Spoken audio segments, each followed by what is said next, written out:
দর্শক আসসালামু আলাইকুম। তো দর্শক যাকে দেখতে পাচ্ছেন তার নাম হচ্ছে শান্তা। শান্তার বিয়ে হয়নি, তার আগেই তার বাবাটা মারা যায়। বর্তমানে শান্তা একা, তার শুধু বড় একটা ভাই আছে, ভাই বিয়ে করে আলাদা হয়ে গেছে, তার মা আছে। তো ভাই তাদের তেমন কোনো খোঁজ খবর রাখে না।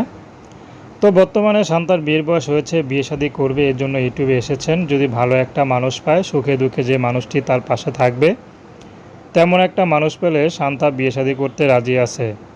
শান্তা আগে কখনো ইউটিউবে আসেনি, এই প্রথম। তো শান্তা চাচ্ছে তার দুঃখ কষ্টের মাঝে যে মানুষটি পাশে থাকবে, সে যদি বিবাহিত হয়, শান্তা বিয়ে শাদী করতে রাজি আছে। কারণ শান্তা বর্তমানে খুব একা, তার মা চলতে ফিরতে পারে না। তো চাচ্ছে মেয়েকে বিয়ে দিয়ে তার মা যদি শান্তিতে একটু মারাও যায়, তারপরও সুখী।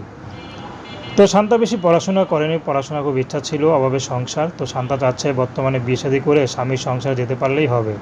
তো প্রেম ভালোবাসা সাহায্য সহযোগিতা বিয়ে শাদী করা একান্ত আপনাদের ব্যক্তিগত ব্যাপার। আসসালামু আলাইকুম।